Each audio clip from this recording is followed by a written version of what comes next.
बिस्मिल्लाहिर्रहमानिर्रहीम। Hello everyone, अस्सलाम वालेकुम। क्या हाल है आप सबके? उम्मीद है कि सब खैरियत से होंगे जनाब, और मैं भी अल्हम्दुलिल्लाह ठीक ठाक हूँ। मेरी फैमिली भी माशाल्लाह बिल्कुल ठीक ठाक है। तो ये जनाब टाइम था इवनिंग का, और मैंने आज जनाब आज के व्लॉग में मैं आपसे शेयर करूँगी आपके पुराने दुपट्टों पे जो पीकोज़ होती हैं, पीको वगैरह होती हैं। आज से 2-3 साल पहले बड़ा ट्रेंड चला था कि मोटी मोटी पीकोज़, काफ़ी स्टाइलिश तरीके की पीको जो काफ़ी एक्सपेंसिव साइड पर भी होती थी। मतलब एक दुपट्टा 400-500 का वो पीको होता था। तो वो मेरे पास भी काफ़ी सारे दुपट्टे थे जो मैंने भी करवाए थे ऑफ़कोर्स ट्रेंड के हिसाब से। तो वो अब मेरे पास थे, तो उनको हम कैसे अपने न्यू लुक, किस तरह से हम उसको रीन्यू करके न्यू स्टाइलिश लुक में दे सकते हैं। तो जनाब वो पीको मैंने कट की सारी। दुपट्टे में से दुपट्टे जो होते हैं हमारे, ज़ाहिर सी बातें, नए रह जाते हैं, सूट घिस जाते हैं ज़्यादातर। तो पुराने दुपट्टों की पीकोज़ को आप किस तरह से यूज़ कर सकती हैं वो आप आगे व्लॉग में जुड़े रहिएगा, देखिएगा कैसे मैं आपसे डिफरेंट आइडियाज़ शेयर करती हूँ स्टिचिंग को लेके, डिज़ाइनिंग को लेके। न्यू सूट्स में आप कैसे उसका यूजेज कर सकते हैं, उन चीज़ों का, लेसिस का, पीकोज़ का। तो बस, और ये वेदर जो है आजकल माशाल्लाह काफ़ी क्लाउडी है और काफ़ी अबर अबर सा है, मतलब कि अंधेरा अंधेरा सा रहता है। शाम बहुत मीन्स कि शाम से पहले ही हो जाती है। तो बच्चियां खैर थोड़ी देर के लिए ऊपर चली गई थी मनाहिल से खेलने के लिए, और उसके बाद जनाब इनकी टीचर आ गई थी। और आज जुमेरात का भी दिन था, और आप लोग जानते हैं कि हर जुमेरात को हमारे यहाँ माशाल्लाह कारी साहब न्याज़ देने के लिए आते हैं, और 11वीं शरीफ की न्याज़ भी अल्हम्दुलिल्लाह चाँद की 11 तारीख को हम लोग दिलवाते हैं। तो माशाल्लाह मेरी क्यारियाँ देखें आप लोग कितनी हरी भरी हो रही हैं, और मुझे अपनी एक क्यारी के लिए पौधे चाहिए, तो इंशाल्लाह वो मुझे पौधे वगैरह भी लेके आने हैं। और शाम के टाइम इस तरह से बच्चों को मैं अपने सहन में थोड़ी देर छोड़ देती हूँ। अब तो खैर वो सहन वाले घर होते ही नहीं है जिसमें माशाल्लाह जो है हमने अपना दौर बचपन में गुजारा है, कि वो एक बर्मा टाइप नल भी लगा होता है, खुले खुले कमरे होते हैं, पलंग डले होते हैं छतों पे सहन में। तो खैर माशाल्लाह से गाड़ी खड़ी करने की जगह है, तो यहाँ हम लोग इसको सहन के तौर पर यूज़ कर लेते हैं। बच्चे वगैरह खेल लेते हैं शाम में अपनी गाड़ियाँ वगैरह निकाल कर। तो बस यहाँ पे थोड़ा सा ये लोग एंजॉय कर रहे थे थोड़ी देर के लिए। बच्चों को ना थोड़ा अपनी मर्ज़ी भी कर लेनी चाहिए, करने के लिए देनी चाहिए। हर टाइम उन पर अपनी मर्ज़ी को मुसलत नहीं करना चाहिए, क्योंकि उन बच्चों की अपनी भी जो एक्टिविटीज़ होती हैं ना, मतलब जो वो उनके अंदर जो क्रिएटिविटीज़ होती हैं, मतलब उनको थोड़ी देर के लिए अपने हाल पर छोड़ दें। आप बच्चों को खेलने दीजिए, हर टाइम सख्ती ना कीजिए बच्चों के ऊपर। तो बस चलते हैं अपने किचन में और बनाते हैं अपनी रेसिपी को। तो welcome back to my new vlog. तो जनाब अपने व्लॉग्स में मैंने काफ़ी टाइम आपसे मटन पुलाव शेयर किया है, और मैं इसी तरह से बनाती हूँ सिंपल वाला। और ऐसा नहीं है कि व्लॉग के लिए मैं तेज़ स्पाइसी मसालेदार इंशाल्लाह बनाऊँगी, अपने व्यूज़ के लिए भी, कि वो दो जो व्यूवर्स के लिए भी, कि दो जो हम लोग जो एक रेगुलर बेसिक मसाले चटपटा पुलाव टाइप जो चीज़ होती है वो भी इंशाल्लाह मैं आपसे शेयर करूँगी अपने व्लॉग में। लेकिन फ़िलहाल ये बच्चों के लिए बन रहा था, तो घर में मेरे इसी तरह से सिंपल सादा पुलाव बनता है। रेड चिली मैं बिल्कुल भी यूज़ नहीं करती हूँ, ना ज़्यादा स्पाइसेस, क्योंकि बच्चे बहुत छोटे हैं, तो छोटे बच्चे कहाँ खाते हैं। हाँ चलो टीन एजेस में बच्चे आ जाएँ तो फिर भी मैं थोड़ा बच्चों का फ्लेवर चेंज कर दूँ, मतलब चेंज हो जाता है टीन एजेस में। लेकिन फ़िलहाल बहुत छोटे हैं, तो फिर ये है कि मुझे थोड़ा फीका ही बनाना पड़ता है, और हम हस्बैंड वाइफ ग्रीन मिर्ची से जो है, हरी मिर्ची से काम चला लेते हैं खाने में। खैर आज के व्लॉग में मैं आपसे शेयर करने वाली हूँ चने की दाल लौकी का रेसिपी। और कल के व्लॉग में जो मैंने माश की दाल की रेसिपी शेयर की थी, वो उसमें मैंने ना लास्ट में उसके एक तो मसाले में मैंने अजवाइन का यूज़ किया था 1 चुटकी, और दूसरा कसूरी मेथी, वो मैं भूल गई थी कल बताना। क्योंकि जब भी मैं दालें बनाती हूँ उसमें कसूरी मेथी का यूज़ ज़रूर करती हूँ, क्योंकि उससे ना उसका जो फ्लेवर है ना काफ़ी इन्हेंस होता है दालों का ना, मतलब एक मज़े का फ्लेवर आता है, टच अचारी टाइप ना। तो खैर यहाँ पे बना लेंगे हम पुलाव के जो एक रेगुलर बेसिक मसाला होता है वो मैं आपसे शेयर कर लूँगी पाउडर फॉर्म में। उसको आप क्या करें कि वो एक्चुअली मैजिक मसाला कह लें एक तरीके से, ज़बरदस्त हो जाता है। कि अगर आपने विदाउट यखनी भी बनाना है पुलाव, मैंने तो खैर यखनी बनाई है, विदाउट यखनी भी अगर चने का पुलाव भी बना रहे हैं, सिंपल मटर का पुलाव भी बना रहे हैं आप, तो आप उस मसाले को यूज़ कर सकते हैं। तो उसमें बेसिक इंग्रेडिएंट्स क्या है कि सौंफ, धनिया, ज़ीरा, बेसिक सारा पिसा हुआ गरम मसाला, जायफल, जवेत्री पाउडर, ये सारी चीज़ों को आप मिक्स करके अच्छे से पाउडर फॉर्म में बना के एक बॉटल में भर के रख लें। जब भी प्लेन यखनी के, विदाउट यखनी के जब आप बनाते हैं ना, पुलाव। तो इसके 2 चम्मच या 1 चम्मच क्वांटिटी के हिसाब से आप डाल दें। विदाउट यखनी के आराम से आपका जो है ना ये पुलाव ज़बरदस्त सा बेहतरीन सा रेडी हो जाता है। तो सिंपल सा, खैर मैंने तो यहाँ पर जो है ये वाला पुलाव की रेसिपी काफ़ी टाइम आपसे शेयर की है। सिंपल मटन पुलाव दही के साथ और पिसे हुए गरम मसाले और ब्लैक पेपर के साथ। और मटर जो है मैंने स्पेशली इसमें हसनैन के लिए डाले थे, क्योंकि ना उसको मटर बहुत पसंद है। तो मैंने स्पेशली मटर के साथ जो है मटन का पुलाव बना लिया था। और जुमरात वाले दिन ऐसी कोशिश होती है कि मैं आलू गोश्त, तो मुझे बहुत ही अच्छा लगता है, मतलब अच्छा लगता है।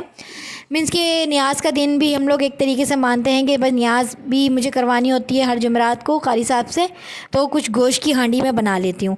साथ बन रही थी चने की दाल, लौकी, तो ये हमें दूसरे दिन भी काम आ जाएगी नाश्ते में, दोपहर के खाने में चावल के साथ। इसके साथ कोई एक आध सब्ज़ी मैं कल बना लूँगी, तुरई हो गई, भिंडी हो गई, या सालन टाइप या कतलियाँ टाइप कोई चीज़। तो दोपहर में ना आजकल हम लोग सब्ज़ी वगैरह ही यूज़ कर रहे हैं, क्योंकि आगे बकरा ईद है, तो फिर ज़्यादा से गोश्त गोश्त हर टाइम।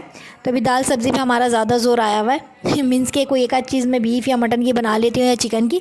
तो लौकी चने की दाल की रेसिपी मिस हो गई बातों बातों में। तो यहाँ सबसे पहले मैंने 3 अदद बड़े साइज़ के टमाटर ले लिए थे, हरी मिर्च, अदरक, लहसुन। मैं प्याज यूज़ नहीं करती, आप लोग जानते हो, क्योंकि हस्बैंड की वजह से मैं प्याज में नहीं बनाती हूँ दालें सब्ज़ियाँ जो भी होती हैं स्पेशली। तो यहाँ लौकी को मैंने 15 to 20 मिनट्स के लिए बॉयल कर लिया था, हाफ़ डन कच्चा पक्का।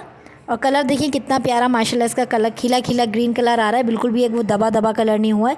और रेगुलर मसालों में मैंने यूज़ की थी कश्मीरी लाल मिर्च कलर के लिए, उसके अलावा हल्दी पाउडर, पिसा हुआ धनिया पाउडर, पिसा हुआ गरम मसाला पाउडर और नमक। इसके साथ जो है चली गई चने की दाल हाफ़ कुक करी हुई।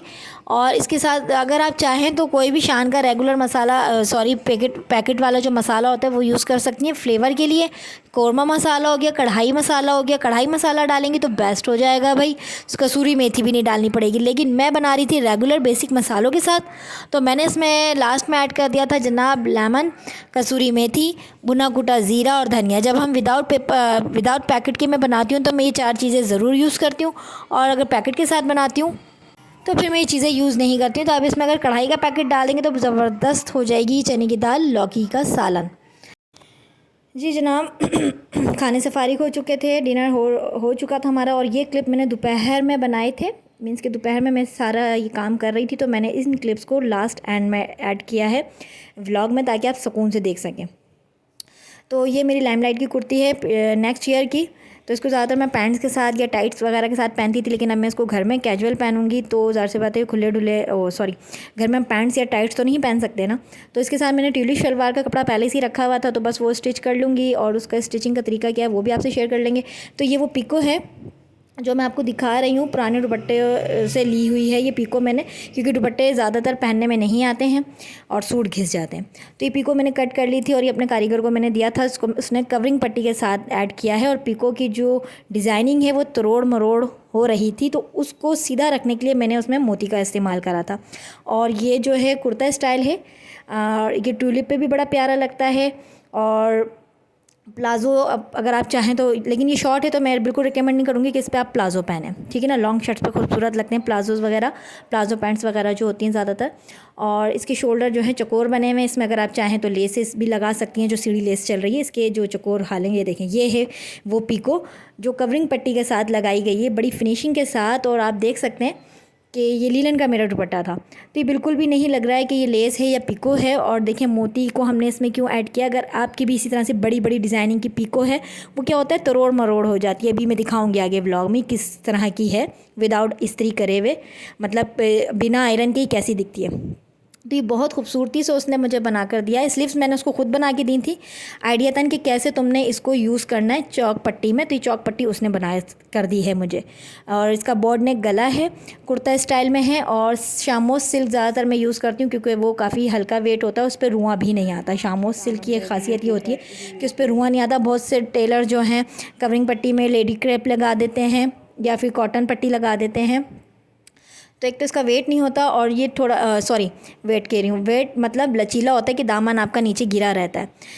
तो देखिए कितनी खूबसूरत लग रही है ये पिको, और बिल्कुल भी नहीं लग रहा है कि पिको है, ये लेस की तरह ही लग रही है बिल्कुल। तो इसको मैं ट्यूलिप शलवार के लिए भी मेरे पास 2 पीसेस पड़े हुए थे इसी तरह के पिको के पल्लू के। तो ये पूरा एक दुपट्टा के पिको थी 8 मीटर, तो ये स्लीव्स में गई, चौक दामन में गई, और ये ब्लैक शलवार का कपड़ा है।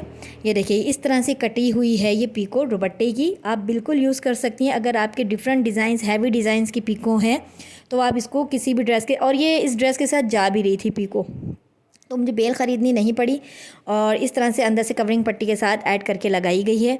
तो कारीगर को मैं एक सैम्पल ख़ुद बना कर देती हूँ, बाकी का वो मुझे ख़ुद बना कर ला कर देता है कि इस तरह का काम बाजी को चाहिए। तो दुआ करें कि अन करीब जो है मैं इंशाल्लाह अपना ख़ुद का स्टार्ट कर लूँ बुटीक। छोटे से ही बंदा स्टार्ट लेता है, फिर आगे मेहनत करता है तो फिर लाजमी सी बात है किसी भी चीज़ को लेके, किसी भी काम को लेके। तो मुझे वैसे भी फ़ैशन डिज़ाइनिंग का बहुत ज़्यादा शौक़ है, लेकिन फ़िलहाल मैंने अपनी फ़ैशन डिज़ाइनिंग रोक दी है 4-5 साल से, क्योंकि बच्चे हैं माशाल्लाह, उनको पूरा टाइम देना पड़ता है। तो छोटी छोटी डिज़ाइनिंग, छोटे छोटे आइडियाज़ आपसे हर व्लॉग में अपने शेयर करती रहूँगी। और सीढ़ी लेस इसमें मैंने उसको कही थी, और ये मेरे नेक्स्ट ईयर का सूट है, ये बता दूँ आपको। तो एक छोटा सा आइडिया था कि मैं इसको घर में कैजुअल यूज़ करूँगी, तो बस इसके साथ शलवार ही यूज़ करूँगी। घर में ज़्यादातर मैं लॉन्ग शर्ट्स नहीं पहनती हूँ, मतलब ज़्यादा टी शर्ट ट्राउज़र खुले डुले कपड़े पहनती हूँ। गर्मियाँ हैं और 4-4 माशाल्लाह बच्चे हैं छोटे, एकदम 3 छोटे बच्चे हैं, तो उनके साथ एकदम लॉन्ग शर्ट्स या टाइट फिटिंग की कैपरीज़ नहीं पहनती हूँ। बस T shirt trouser casual style में, लूज़ फिटिंग कुर्ते हो गए, शलवार कमीज़ हो गई, इस तरह से पहनती हूँ। तो ये भी मैं अब घर में ही पहनूँगी। गर्मियाँ हैं, बहुत पहन लिया इसको मैंने बाहर एक साल। तो बस जो इस तरह के ड्रेसेस होते हैं वो इस साल फिर जो है घर में पहनने में आ जाते हैं। जो नए होते हैं वो हैंग करके टंगे होते हैं। घर में जो है ज़्यादातर कैजुअल स्टाइल में टी शर्ट ट्राउज़र में ही होती हूँ मैं। तो बस यहाँ पे देखिए मैंने इसको आयरन किया है। आयरन के बाद देखें कितनी खूबसूरत हो गई, और बिना आयरन के ही कितनी तरोड़ मरोड़। तो ये ट्यूलिप में जाएगी। ट्यूलिप में ये वाकई बहुत खूबसूरत लगेगा डिज़ाइन, ब्लैक के ऊपर सिंपल सा। और इसके साथ जो है दुपट्टा भी मेरे पुराने ही सूट से मैच हो गया था, तो वो बड़ा अच्छा मैच हो गया था। वो भी प्योर शिफॉन पर है, प्योर शिफॉन पर। तो इस तरह से दुपट्टे मैं मैचिंग कर लेती हूँ कुर्तीज़ के साथ। ज़रूरी नहीं है कि आप हर कुर्ती के साथ अलग ही दुपट्टा बनवाएं। तो मैं कलर का इस तरह से इस्तेमाल रखती हूँ कि 2-3 कुर्तीज़ पे मेरा वो एक ही दुपट्टा चल जाता है आराम से। तो ये देखिए कितनी खूबसूरती से इसको मैं लगाने का तरीका भी आपसे शेयर करूँगी। ट्यूलिप शलवार में उरेब पट्टी के साथ ये लगेगा, क्योंकि ट्यूलिप का जो पाइचा होता है वो उरेब में बनता है। तो थोड़ा सा ये होता है कि जैसे हम पीछे गले की पट्टी काटते हैं ना, उरेब पट्टी, वही उरेब पट्टी ज़्यादा क्वांटिटी में कटेगी, और वही पट्टी इस पट्टी के साथ चलेगी। और आयरन होने के बाद इसको हम अंदर फोल्ड कर देंगे और 7 इंच पे हम पाइचे को बंद कर देंगे। तो ये हो गई हमारी शलवार की पूरी कटिंग। और स्टिचिंग इंशाल्लाह नेक्स्ट व्लॉग में चंद क्लिप होंगे जो मैं आपसे शेयर कर लूँगी। ऐसे ही बहुत सारे मुख्तलिफ़ आइडियाज़ के पुराने ड्रेसेस को रीन्यू कैसे करें, तो वो भी मैं इंशाल्लाह आपसे ज़रूर शेयर करूँगी कि नए कट जो आजकल हैं ट्रेंडिंग में, आप उसको कैसे कर सकते हैं। नए ड्रेस भी, ज़ाहिर सी बात है, जो हैवी ड्रेस पड़े होते हैं हमारे हैंग होके अलमारी में। और ये बड़े अरज़ का कपड़ा था। अरज़ आपने जो लेना है मुख्तसर अरज़ होता है जो हम आम शॉप से लेते हैं। ये था असल में मर्दाना कपड़ा। पठान भाई जो होते हैं उनके पास ज़्यादा चौड़े अरज़ का आराम से मिल जाता है आपको फैब्रिक। तो ट्यूलिप के लिए कभी भी बड़ा फैब्रिक, बड़े बर का कपड़ा लीजिए और अपनी लेंथ के हिसाब से रुमाल को बिछाइए। पहले हाफ़ इसको, जितना 14 इंच मैंने हाफ़ किया, फिर 14 को डबल हाफ़ करके मैंने रुमाल बनाया, जितनी आपकी शलवार की लेंथ है। ठीक है, तो बस यही था आज का व्लॉग।